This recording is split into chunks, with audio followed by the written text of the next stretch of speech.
Let's begin by reviewing the rhetorical situation, which are the elements that surround and influence the creation of a text. There are 6 elements of the rhetorical situation in all, and we have to understand the rhetorical situation because we cannot begin to understand the rhetorical choices that a writer makes without first understanding the situation the writer is operating within. All rhetorical analysis must examine how the writer works within the rhetorical situation. Otherwise, it's not true rhetorical analysis, and you can't fully explain why an author does what they do. So let's take a look at what those 6 elements of the rhetorical situation are, as illustrated on the Aristotelian triangle here.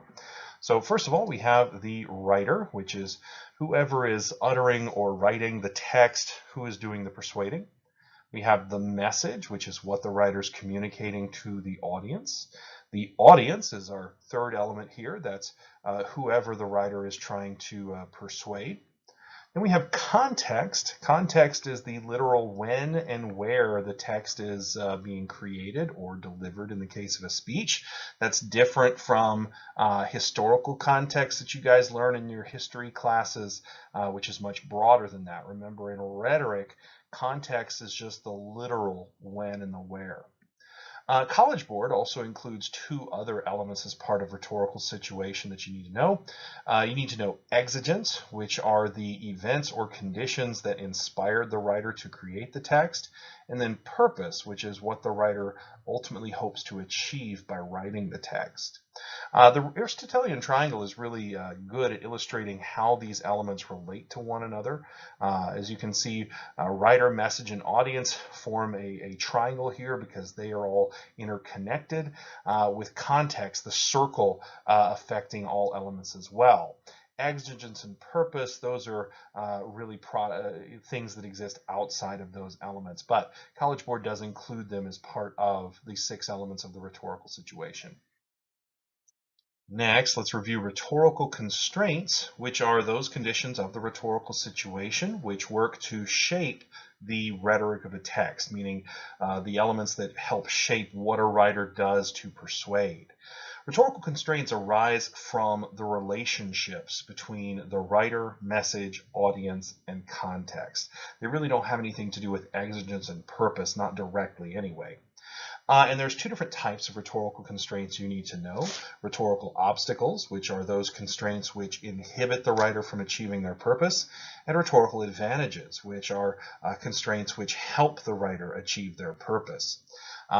You also need to know that in any given rhetorical situation, the obstacles must outweigh the advantages.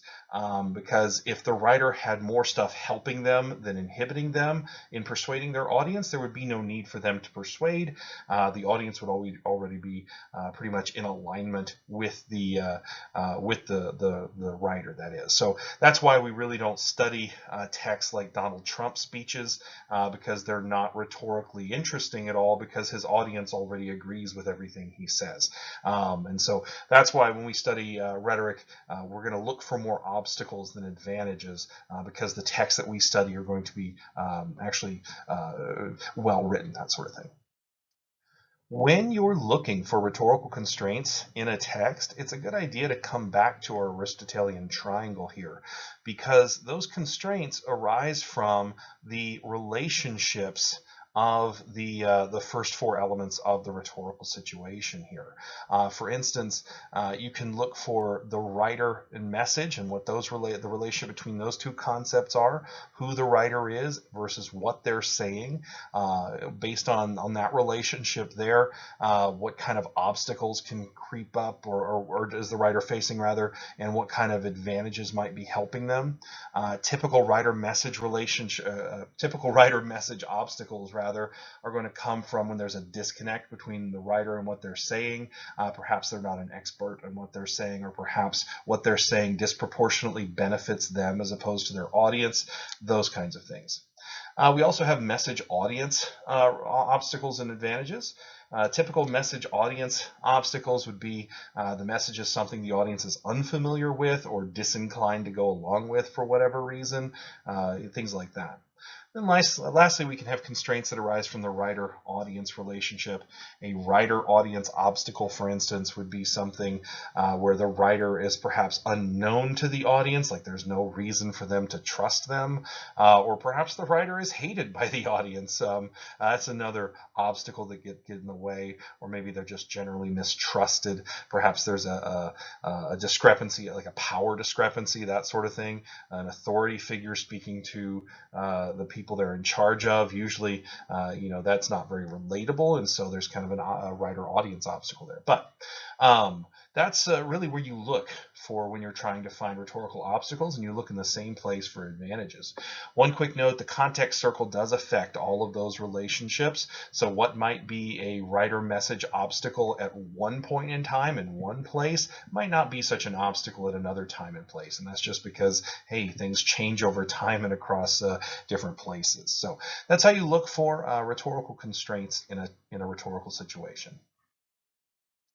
For further review on these topics, at the very end of this lesson, I've got links to a couple of different videos that I recorded at the beginning of the year, and I've also got a link to a handout that lists a bunch of really good questions that you can ask yourself to try to find rhetorical constraints within a text. But that'll be listed at the very end of the Nearpod lesson. All right, at this time, let's go ahead and complete our first Q2 essay drill. And this is going to be over a JFK speech. The steps that you're going to work through are going to be identical to the ones you've done in previous drills, but since this is our first analysis drill as opposed to argumentative drill, we're going to take it kind of slow. Begin this drill just like you began the other two by reading and annotating the prompt, except this prompt is a passage, so it's going to take you a little bit longer to read. Make sure that we're reading the introduction information as well, because that's going to contain a lot of vital information to us. All right, so go ahead and at this time look at the prompt sheet that you printed out. It is 2 pages long. Make sure you have both pages or front and back page. And we're going to go ahead and start with just the first 2 steps here. Read the introduction to the prompt and annotate for any elements of the rhetorical situation that it gives you. And read the passage as well and annotate for any rhetorical techniques and or stylistic devices that you see within the passage. And for this, we're going to go ahead and take 8 minutes.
right, after 8 minutes, you can see some of my annotations from the first couple of steps here. In the intro paragraph here that tells us about our text, I found just about every piece of the rhetorical situation, which is you're not always going to find that. I found the writer, the exigence listed. The audience we kind of have to assume because it says that he's speaking at a news conference, and so we know that it's the general American public because that's who you address at a news conference. We know the context here, the when and the where. We actually also know the message. Sometimes the introduction information doesn't give that, but we know what his message is. It deals with the hike in steel prices, which he condemns. The only thing we don't know is purpose. We have to figure that out from reading. You can see down here in the passage, I like to just underline some things. You know, if I was working on paper, I'd probably do some underlining and boxing and circling, but here I'm just underlining because I'm working in an annotating program. And then just out to the side, I'm just jotting down any techniques that I see, things as simple as characterization, a listing down here at the bottom. You can see some parallelism that I found down here. And then I just like to briefly identify what it does. So here he's trying to characterize this act as selfish, destructive, undemocratic. He's trying to portray the whole situation of the recession as trying and kind of dire circumstances. He's trying to characterize further the company's actions as greedy and careless and selfish. So really I see kind of a lot of portrayal of these circumstances in this very negative light, and he does that mostly just through kind of repeating the same kind of negatively connotated words over and over again. But that's just a taste of what I've done there. I found a lot more stuff throughout the rest of this passage, and I'm sure you did too. One thing I do notice about JFK's speech here is although he is generally known for some really cool turns of phrase, there's not a whole lot of really interesting stylistic elements in here. There are some there's some parallelism in here. There's some repetition. The word choice is just kind of, it's not really terribly interesting. He doesn't really have a lot of vividly connotative stuff. So not a lot of stylistic elements that I'm going to analyze in here. It's mostly just going to be rhetorical elements, a lot of different kind of arguments that he makes, a few pathos appeals, not really any ethos appeals. He's the president. He really doesn't have to build his ethos here. So that kind of thing, very argument driven. All right, let's go ahead and move on to steps 3 and 4. On your prompt sheet there, find some room to do some brainstorming, perhaps on the back. And here I need you to clearly identify the writer's primary purpose, and you want to always write that using an infinitive phrase. And then brainstorm what you're going to be writing about.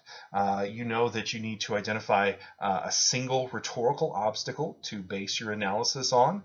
So I'm going to say here in step 4, identify as many big rhetorical obstacles as you can, and then pick one that you really want to focus on in your analysis. And then once you've picked a rhetorical obstacle, write down a couple of different general rhetorical choices that the writer makes to overcome the obstacle. Now, remember, these are there's a difference. Rhetorical choices are not the same as techniques and devices. Techniques and devices are more specific things the writer does. Choices are more like broader strategies. I told some of you, think of choices like goals the writer's trying to achieve in order to overcome that obstacle. So identify the obstacle you want to deal with, and then a couple of choices. And for this, just take 5 minutes.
Okay, with 5 minutes up, you can see here at the top of my page, I identified the purpose, which is the primary purpose I'm dealing with here is to turn public sentiment against the steel companies over their price hike.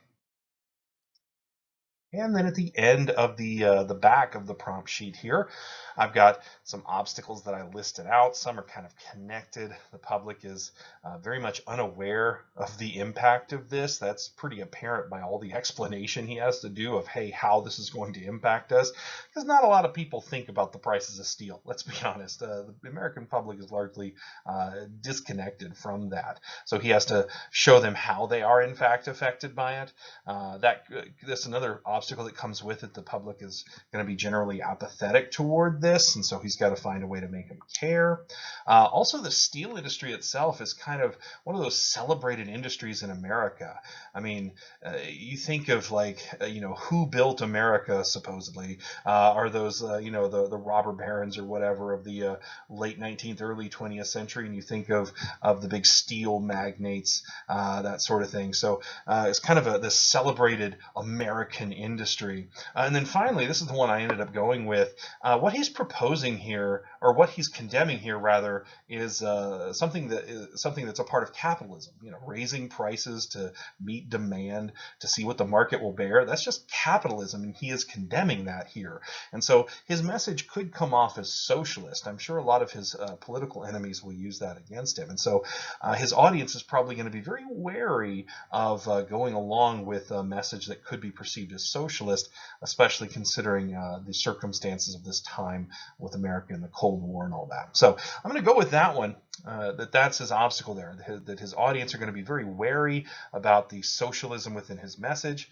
And I've got a couple different choices that I've identified here. So based on all of the different techniques and all of the different style devices that I noted here, I found two big choices or big strategies or goals, whatever you want to call them, that he's trying to achieve to overcome that. So because the public is wary about the socialism in his message, I'm going to say that he first tries to portray these steel companies as anti-American in what they've done.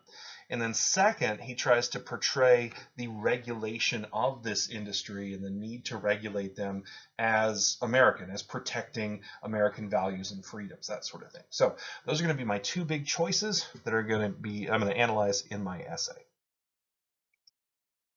All right, once you've decided what you will write about, next step is going to be to plan your response by filling out that graphic organizer. And as you can see from the documents you have here, it's the same looking essay drill that we've been working with. Don't let the words argument throw you here. Yes, this is an analysis essay, but remember, everything's an argument. Even when you write an analysis, each of your paragraphs is going to be arguing your interpretations of the text. So don't let the words arguments throw you there. All right, let's go and begin with just step 5. Write your thesis statement. The thesis statement in a rhetorical analysis needs to be, of course, a complete sentence. It needs to identify the specific obstacle that you selected on your in your brainstorming, and it needs to identify the two rhetorical choices that you selected as a means of overcoming that obstacle. So at this time, go ahead and take 2 minutes to craft your working thesis statement and write it on your planning sheet.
And here is my thesis statement that I came up with, starting with the obstacle. To overcome his audience's wariness of the anti-capitalist critiques in his message, Kennedy attempts to portray the actions of the steel companies as decidedly un-American and the need for industry regulation as protecting American values.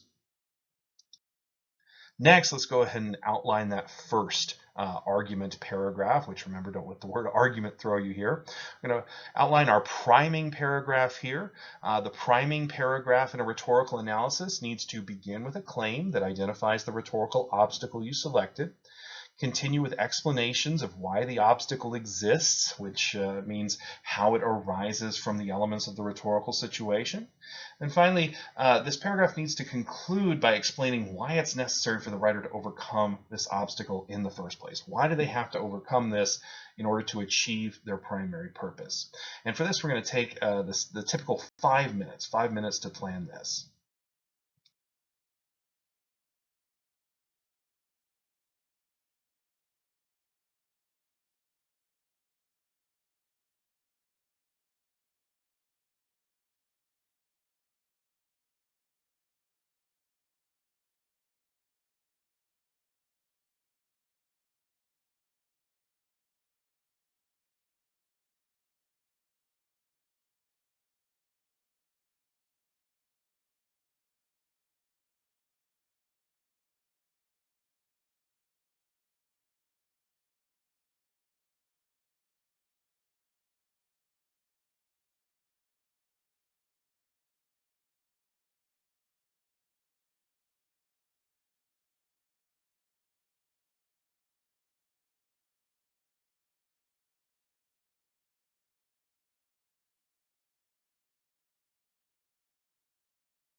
Okay, let's look at what I did for my priming argument here, where I identified and explained my rhetorical obstacle. My claim is that Kennedy must overcome the audience's wariness of his anti-capitalist message. Not a complete sentence there, but it's a complete thought, which is what you're going for here. And I explained that this way. I said his message could be perceived as anti-capitalist because he is condemning companies that are acting out of profit motive. And that's just basic capitalism. There's nothing wrong with that if you truly believe that your society should be a capitalist society. Also at this time, America, of course, is engaged in a Cold War with socialism. And so that was a very ideologically driven war where America aligned itself as the capitalist power, and they were fighting against the socialist power. And of course, a lot of advocates for capitalists, a lot of political conservatives, economic conservatives at the time used that ideological divide to really promote their unregulated capitalist agenda. And so anything that was perceived as socialist was, of course, demonized here in the United States. So lastly, Kennedy needs to avoid being labeled a socialist, or needs to avoid his message coming across as socialist, rather, or else he might actually stir sympathy or support for the steel companies he's trying to condemn here. Because if Kennedy's condemnation comes across as socialist, that means that the good Americans who have been trained to only trust capitalism are going to actually go the other way and root for the steel companies, which he desperately does not want. Okay, let's go ahead and knock out those supporting arguments or supporting analyses here. Each of your supporting argument paragraph outlines here should begin with a claim that identifies something the writer is trying to do to the audience to help overcome the obstacle from the previous paragraph. It should continue by identifying specific rhetorical techniques and specific stylistic devices that help the writer do that. It should briefly note any evidence from the text that demonstrates the specific rhetorical techniques and stylistic devices you identify. And by brief, I mean brief. Don't write out a whole bunch of text evidence because that's going to take up all the space you have. Really, you just need like a word or two and then the line number so you can find it later. Next, it needs to briefly note how the rhetorical techniques and stylistic devices are intended to affect the audience by making them think some way, feel some way, or perceive the writer in some way. Remember, those are the three means of persuasion. Everything persuasive that a writer does has to do one of those three things. Lastly, if you see any rhetorical advantages that the writer is utilizing to help with a rhetorical choice you identify, note that as well, but go ahead and circle it just so it stands out on your planning. And you're going to do this for both of your supporting argument paragraphs here for two different rhetorical choices, and go ahead and take 10 minutes.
Okay, here you can see that I had to work really hard to make all of this fit. I'm still trying to figure out how I want to abbreviate things. You know, on your documents here, this only has to make sense to you. Um, I have to make it sort of make sense to everybody, which is why I write probably a lot more than you do on here. But let's just kind of go through what I have here. In my first supporting argument, my first rhetorical choice, I'm going to talk about how Kennedy portrays the price hike of the steel companies as un-American. And I've kind of broken that down into two sort of things that he does here. He first tries to characterize the move as greedy, and then he tries to characterize it as unpatriotic as well. When he characterizes it as greedy, he leads off with that really witty, alliterative phrase, the private pursuit of power, blah, blah, blah, whatever. So that was a really cool phrase that just kind of, because it's so well constructed and that alliteration makes it sound so attractive and witty, it makes it a very powerful opening statement that can kind of prime the audience for the rest of the characterization of how greedy the steel companies are being. One of the biggest features that I'm going to talk about here that exists in the text is the long list of reasons why this is unnecessary, right? And those are all enthymeme arguments. They're not examples, they're enthymemes. And so I'm going to talk about a couple of the different reasons he lists that characterize the steel companies as greedy. Then I'm going to talk about how he contrasts this with the laborers, the steel workers who are laid off and who have done collective bargaining and made concessions during the recession, that sort of thing. All of this, I'm going to say, is designed to help the audience realize that the steel company's actions are not just a natural byproduct of capitalism, but they are selfish. They are selfish and destructive in that way. Also going to talk about how he characterizes the actions as unpatriotic. Going to dip back into that long list of enthymeme arguments there, those reasons. Talk about the $1 billion added to national security's defense budget as a result of this. Again, those lists, when you have long lists of things, what are they designed to do? They're designed to make everything sound overwhelming. By listing so many things, it makes the list sound exhaustive and draws attention to itself. Also found some really cool parallelism, although I ended up, I think, calling this repetition. It was both, but the repetition I found was more significant than the parallel structure, where he says it's more difficult for the government to do this, more difficult for America to compete overseas, more difficult for this. He repeats it 3 or 4 times, and I think the repetition is important there because he's emphasizing those words, more difficult, more difficult, more difficult, which emphasizes the difficulty, and he's already established that this is such a dire time for America, trying to recover from this recession, fighting this Cold War, ramping up Vietnam, all that. He uses another contrast here as well. I'm going to talk about the contrast he makes in lines 6 and 7 about the servicemen who have been sent overseas, and some of whom have already died in Vietnam, that sort of thing. That kind of is a good contrast for the unpatriotic things that he says the steel companies are doing. And then I'm going to draw here on my first and only rhetorical advantage here. This whole characterization as unpatriotic really works well because of the time we're talking about here. This is 1962. The Cold War is hotter than it ever has been. It's going to be just a few months from now that we'll have the Cuban Missile Crisis. And so there's a lot of nationalism built into the American public as a result of the Cold War. So if you can paint someone or something as unpatriotic, boom, you've got them. And so that's how he's playing into a rhetorical advantage. This would be a message, again, a message audience advantage as well. And then lastly, I'm just making this whole case here, or he's trying to characterize them as unpatriotic to make the audience realize that these actions are truly harmful to not just America, but the cause of America as well. In my second supporting argument here, my other rhetorical choice, Kennedy is trying to portray the needed regulation as pro-American or promoting American values. And he does this with a series of arguments. And I want to kind of structure this as first he argues this so that he can argue this so he can argue this. So he kind of sets everything up by arguing that companies have a responsibility to the public. And he does this sort of implicitly. He almost just accepts this as fact because he doesn't really provide any reasons why. He just accepts it. It's just an assumption that he makes out loud throughout the essay. And he reinforces this through repetition of this key idea of public responsibility and public interest. He has some really interesting word choice. One of the few times that I saw some interesting connotations when he talks about how irresponsible and ruthless this decision is, which kind of evokes feelings of disgust toward the steel companies, and kind of evokes memories of of tyranny, which we as Americans hate, that sort of thing.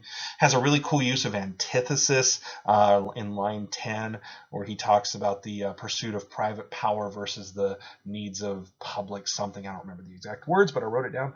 And all of this is trying to help the audience understand this underlying assumption, right? That companies have a responsibility to the public. If you're here in America, we expect our companies to have to respond to be sensitive to the public interest. Then he argues that the price hike that these companies have made is threatening a free competitive economy.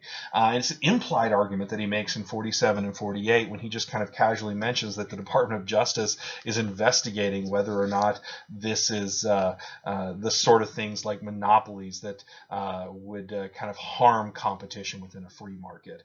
And he's trying to get the audience here to think that regulation of industries actually does promote competition and freer markets, which is what capitalism is all about. And so that's what he's trying to promote there.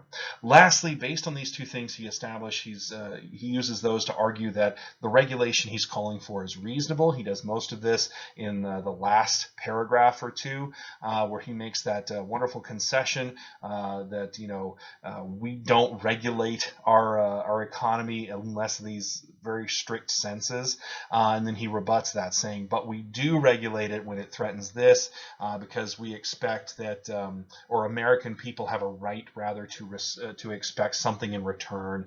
He makes kind of a quid pro quo argument for that, and he's trying here to make the audience realize that regulating companies, regulating industries, that's just common sense, and so that's part of America, right? We were largely moved to revolt against the British on a pamphlet called Common Sense, right? So that's what I'm going to talk about in my second supporting argument there. A lot of stuff to go through, but really we're talking about just one or two sentences per capital letter here, so it's not going to be that long to actually write in my essay.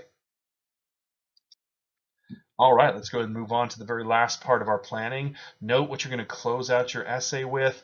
Your closing should work to make your audience care about the analysis you've just made. How do you do that? Well, the best way I know how to do that is just to comment on what makes the rhetoric of the text particularly persuasive. I think that's the best way to point out just, hey, here's what makes this analysis interesting. Okay, that's what you're trying to do there. So take just 2 minutes to note how you're going to close out your essay, comment on a couple of things that makes the rhetoric of the text particularly persuasive.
And here is what I came up with.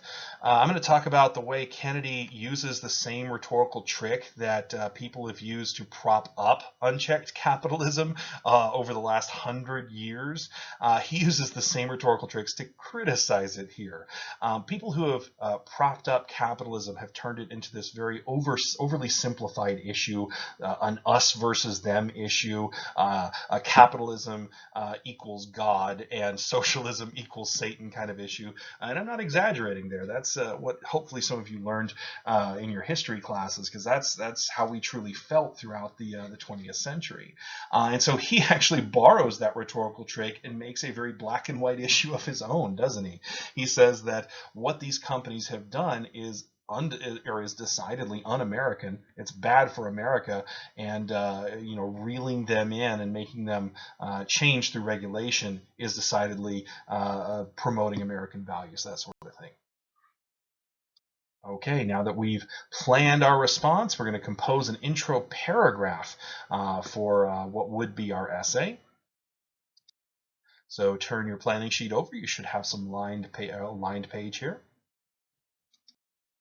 And we're going to do the last three steps. An intro paragraph for a rhetorical analysis essay needs to do these three things. Now, pay very close attention, because a lot of you have gotten away from doing this, and this should be the easiest of the intro paragraphs to write out of all three essays. So, a Q2 needs to begin with a hook that identifies the exigence of the text, and make sure that you stick to what is actually inspiring the writer of this text to write, and don't start giving some needless history lessons. A lot of you, for the Claire Booth Luce role of women in wartime prompt, you gave me this long history lesson about the Japanese bombing Pearl Harbor. She's not responding to Pearl Harbor, okay? So just start with with what is directly inspiring the writer to write. Don't dig into history. This isn't a DBQ or an LEQ. Once you've done a couple of sentences on the exigence, you want to continue by identifying the text as a response to the exigence and identifying the remaining elements of the rhetorical situation. So a lot of you on the last essay not do this, so please do this. The text is a response to the exigence.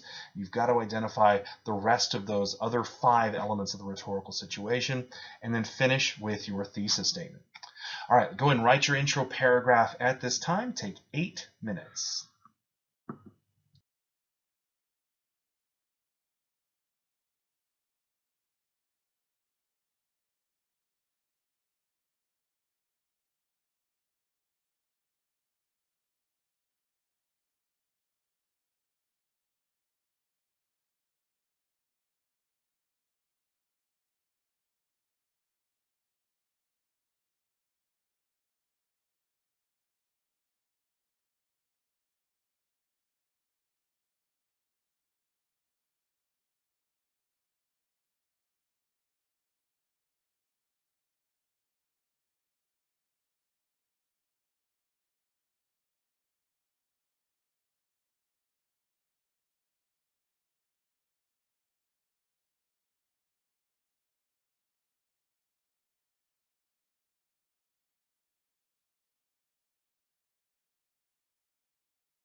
Okay, here's what I came up with here, starting with exigence as my hook.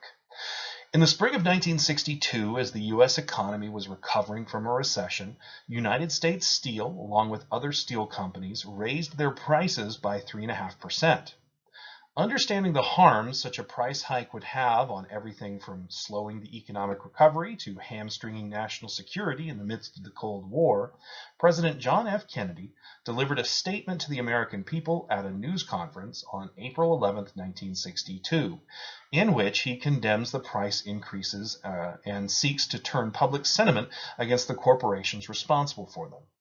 To do so, however, Kennedy must overcome his audience's suspicion of the anti-capitalist critiques in his message by portraying the actions of the steel companies as decidedly un-American and the need for industry regulation as protecting American values.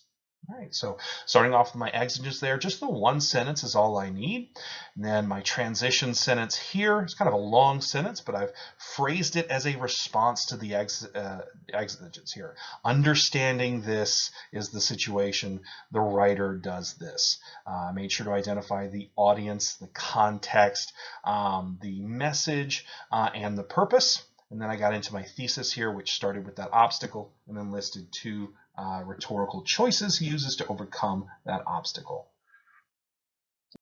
All right, last thing we need to do for our essay drill, as always, we need to reflect on our work.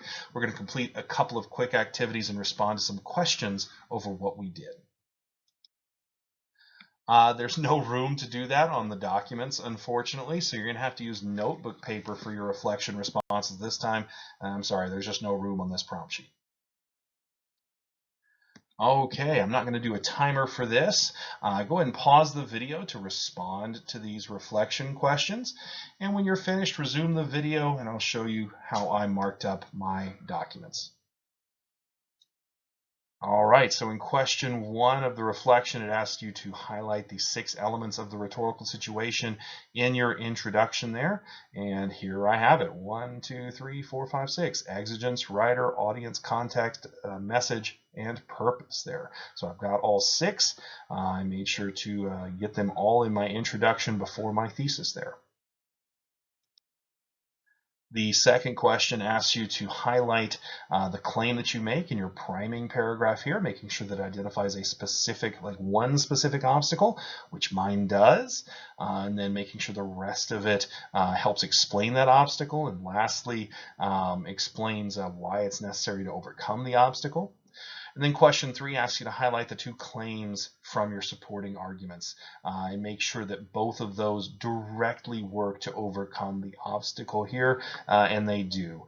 Kennedy's obstacle is that he's worried, he has to make sure that his audience doesn't perceive his message as anti-capitalist, and so he attacks that from both sides by flipping the script, so to speak, portraying the act of the steel companies as un-American and portraying regulating that he wants to do as pro-American. All right, and here is my response sheet here. I just had to do it on a separate sheet of notebook paper, so that's what it should look like when you're all done.